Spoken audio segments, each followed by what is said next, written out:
¿Qué es el arrebatamiento de la iglesia? Hoy vamos a dar respuesta a esta pregunta, a esta incógnita que algunas personas tienen. Espero en el nombre del Señor poder hacerlo lo más claro, lo más simple posible, pero también que cada uno pueda entender lo que la palabra del Señor nos habla con respecto a este tema. Dice la palabra del Señor en Primera de Tesalonicenses capítulo 4, y quisiera leer del versículo 13 en adelante. Tampoco queremos, hermanos, que ignoréis acerca de los que duermen, para que no os entristezcáis como los otros que no tienen esperanza. Porque si creemos que Jesús murió y resucitó, así también traerá Dios con Jesús a los que durmieron en él. Por lo cual os decimos esto en palabra del Señor, que nosotros que vivimos, que habremos quedado hasta la venida del Señor, no precederemos a los que durmieron. Porque el Señor mismo, con voz de mando, con voz de arcángel y con trompeta de Dios, descenderá del cielo, y los muertos en Cristo resucitarán primero. Luego nosotros los que vivimos, los que hayamos quedado, seremos arrebatados juntamente con ellos en las nubes, para recibir al Señor en el aire, y así estaremos para siempre con el Señor. Por tanto, alentaos unos a otros con estas palabras. Muy bien, básicamente lo que la palabra del Señor enseña acerca del arrebatamiento es que un día determinado el Señor Jesucristo descenderá. La palabra del Señor aquí nos narra de que el Señor Jesucristo descenderá para arrebatar a los que han creído en Él. Antes de arrebatar a aquellos que están vivos y que quedemos para ese momento, que estemos vivos para experimentar aquella transformación gloriosa de este cuerpo, la palabra del Señor dice que los muertos en Cristo resucitarán primero. Es decir, todos aquellos que murieron creyendo en el Señor, que amaron su venida, como Pedro, Pablo, María, Santiago, los apóstoles, los discípulos y todo cristiano que ha vivido y ha muerto, resucitará si ha muerto en Cristo. La palabra del Señor dice, luego nosotros los que vivimos, Pablo era uno de los que se contaba como aquellos que iban a estar en aquella experiencia maravillosa de irse con el Señor. Dice, nosotros que vivimos, que habremos quedado hasta la venida del Señor, no precederemos a los que durmieron. Es decir, los que van a ser levantados primero son aquellos que están en los sepulcros. Nosotros entendemos muy bien que los creyentes que murieron en Cristo están con el Señor. Los cuerpos están en los sepulcros, pero la palabra del Señor nos enseña de que todo nuestro ser, espíritu, alma y cuerpo, es redimido por el poder del Espíritu Santo y por la salvación en Cristo Jesús.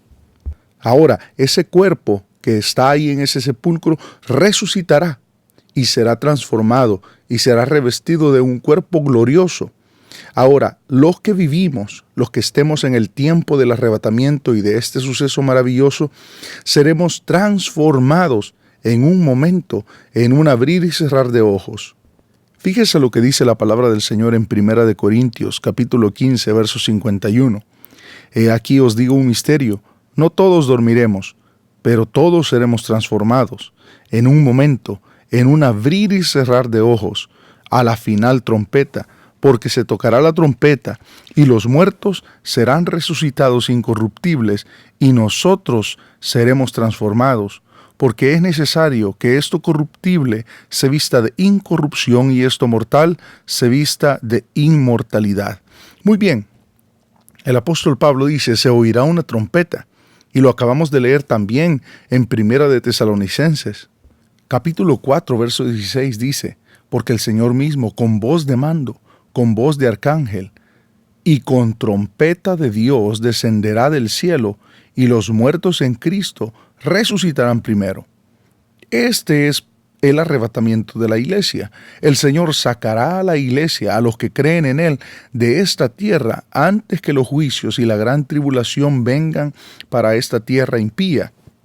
La palabra del Señor también narra de que nosotros seremos transformados en un momento. Lo acabamos de leer también en Primera de Corintios, capítulo 15. Seremos transformados en un momento, en un abrir y cerrar de ojos.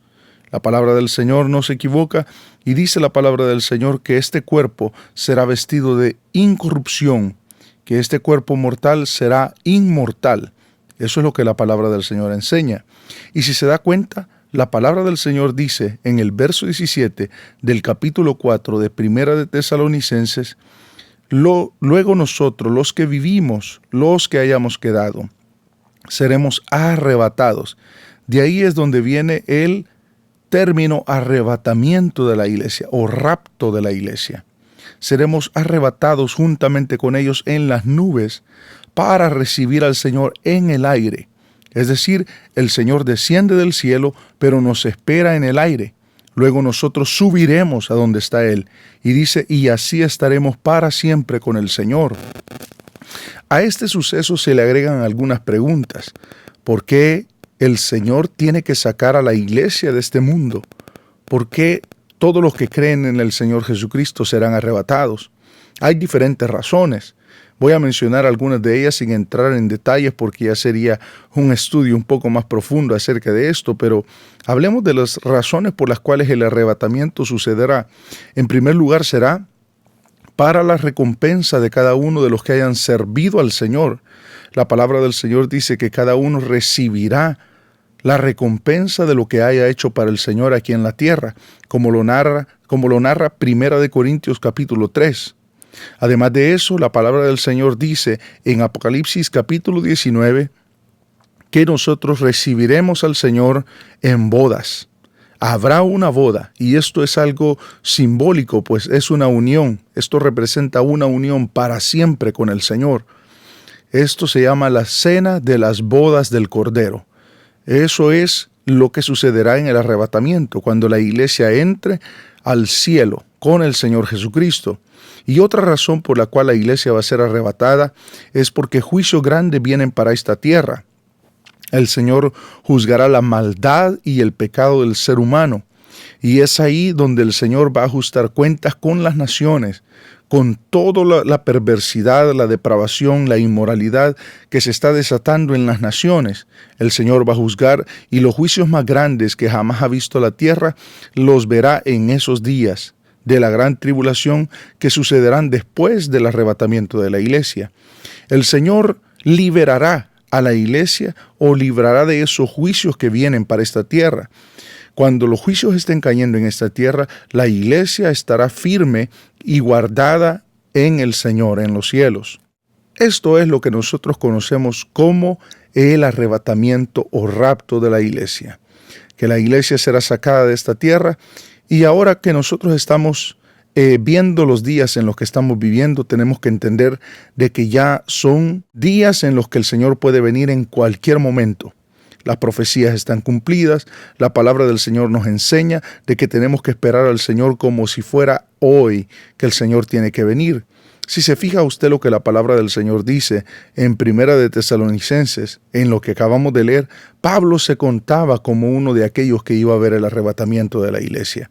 Esa es la postura y el sentimiento que cada uno de nosotros como cristianos tiene que tener. Tenemos que estar pensando todos los días, hoy puede venir el Señor Jesús. Hoy puedo ver el arrebatamiento de la iglesia. Espero de que esta respuesta haya quedado claro y si usted tiene alguna pregunta o algún comentario con respecto a este tema, puede dejarlo en la caja de comentarios. Dios me los bendiga, amados hermanos.